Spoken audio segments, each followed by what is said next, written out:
Ẹ kú kalẹ̀. Èmi náà ni ọ̀rẹ́ yín, ọmọ yín, ọ̀gbẹ́ni Kọ́ládé. Ní ẹ̀kọ́ tí ó kọjá lọ, a kọ́ nípa HTML attribute.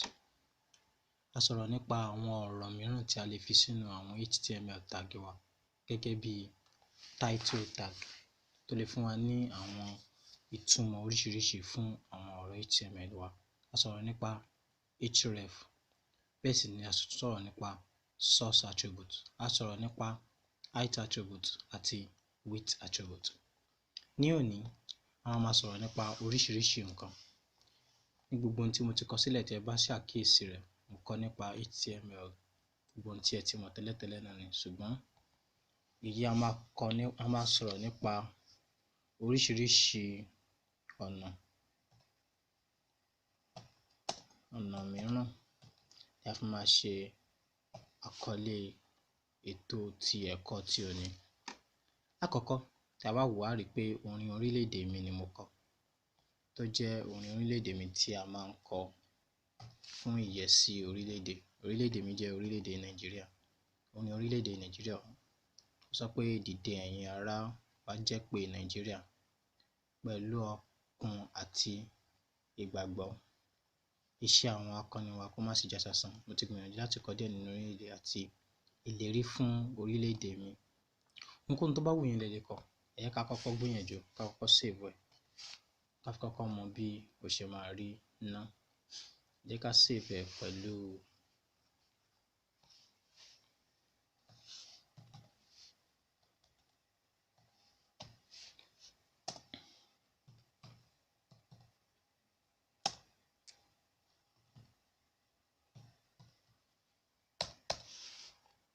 jẹ́ ká save ẹ̀ pẹ̀lú style.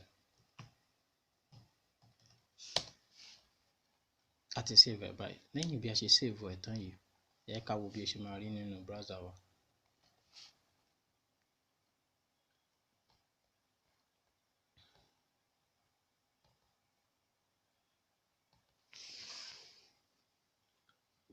Ṣé ẹ rí pé ó ti gbé wá orin orílẹ̀-èdè mi Nàìjíríà, dìde ẹ̀yin ará. Tí ẹ bá ṣàkíyèsí dìde ẹ̀yin ará yìí, ẹ rí pé ó kọ lọ sángbọnà ni, kò kọ yàtọ̀.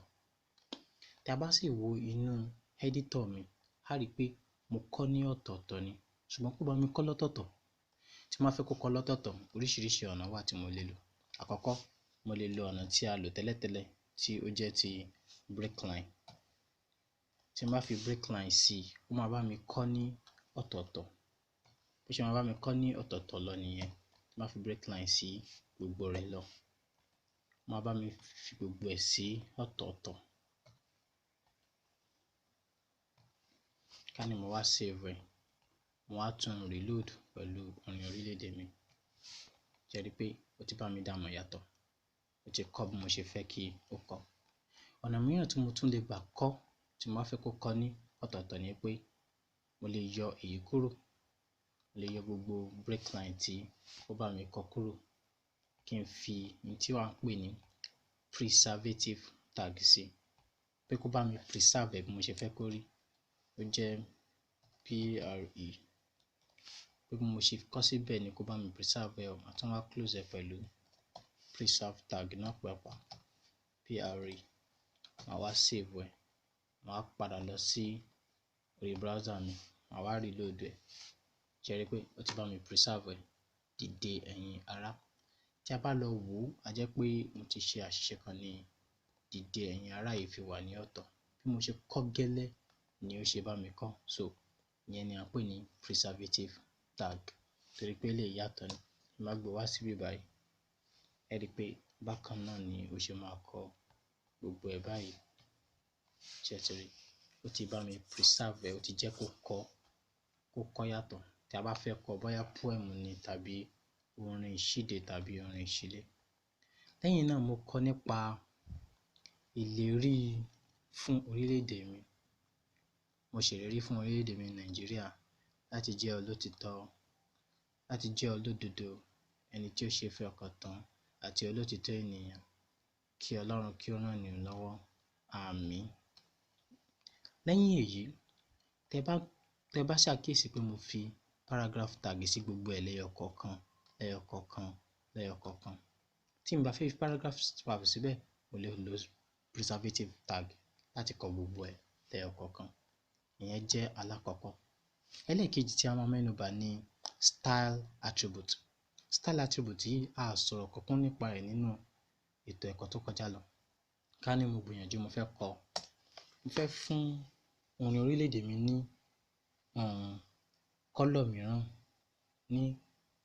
mìíràn, màá kọ style attribute síbẹ̀. Style attribute màá kọ equals to, a fún ní double quotation gẹ́gẹ́ bí a ti mọ̀. Màá wá kọ color. Tí n bá ti kọ color yìí, màá wá kọ column, màá wá kọ green síbẹ̀. Tí n bá ti kọ green, màá wá save ẹ̀.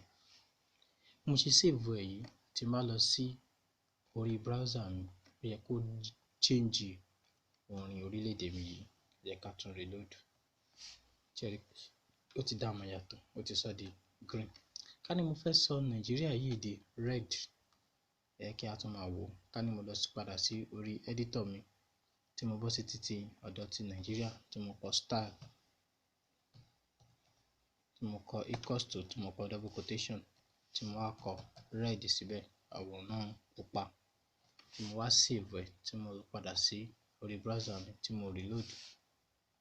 Tí mo bá reload rẹ̀, ó máa gbé red wá fún mi. Ó ti fi gbé red wá fún mi.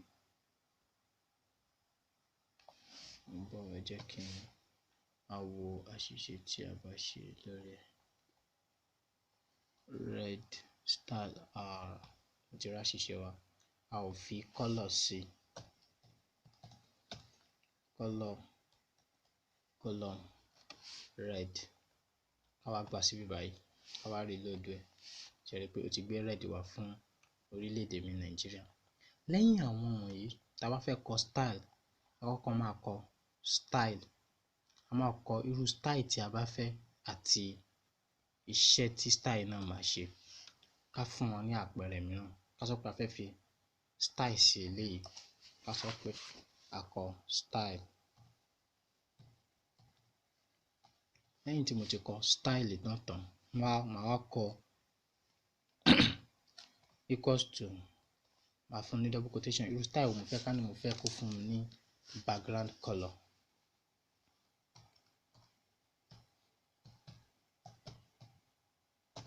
Background color. Màá fi column sí. Irú color wo ni mo fẹ́ kó fi sí background? Ká ní mo fẹ́ kó fún ní yellow. Wá save ẹ̀. Background color yàtọ̀ sí color. Color máa color àwọn text wa. Mo fẹ́ kó kọ gbogbo eléyìí kó fún ní color mìíràn. Ẹ jẹ́ ká tẹ Ctrl R. Ká fi wo bó ṣe máa fún ní color mìíràn. Kò tún hàn. Ẹ jẹ́ ká wo àṣìṣe tó wà níbi eléyìí náà tí kò fi hàn.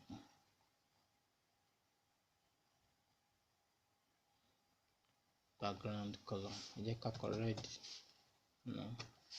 Ká save ẹ̀. Kí a tún yẹ̀ wò. Ok, ó ti yé mi. Ẹ jẹ́ ká yọ kúrò níbí báyìí. Kí a gbé lọ sí ibi báyìí.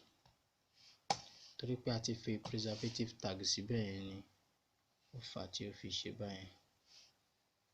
Ká wá save ẹ̀. Ká wá tún reload ẹ̀. Ó yẹ kó sọ eléyìí di red. Ṣẹ́tìrì, ó ti gbé background color wá fún mi ní red. Ìyẹn jẹ́ fún ti background color. Kì í ṣe background color nìkan tún ni mo tún lè ṣe. Mo lè ṣe text font size. Irú eléyìí, orin orílẹ̀-èdè mi yìí, mo lè kọ style, kí n kọ equals to, kí n fi double quotation sí, kí n ṣe font size,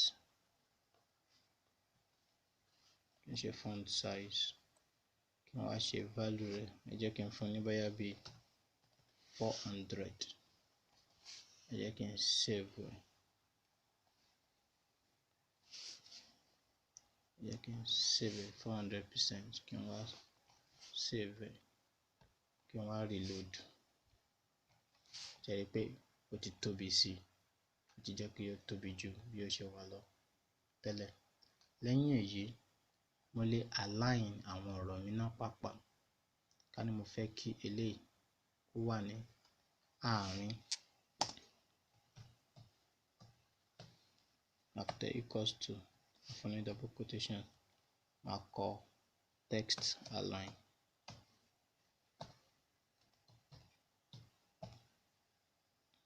Màá ti kọ text align, fún ní semicolon, màá kọ center,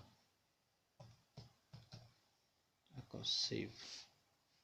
Ẹ rí pé center mi ò ti correct, mi ò gbọ́dọ̀ ṣe mistake spelling rẹ̀.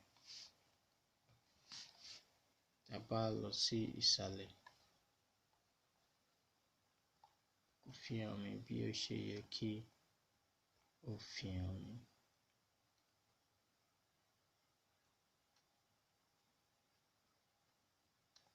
Ẹ jẹ́ ká wo àṣìṣe tí mo ṣe lórí ẹ̀.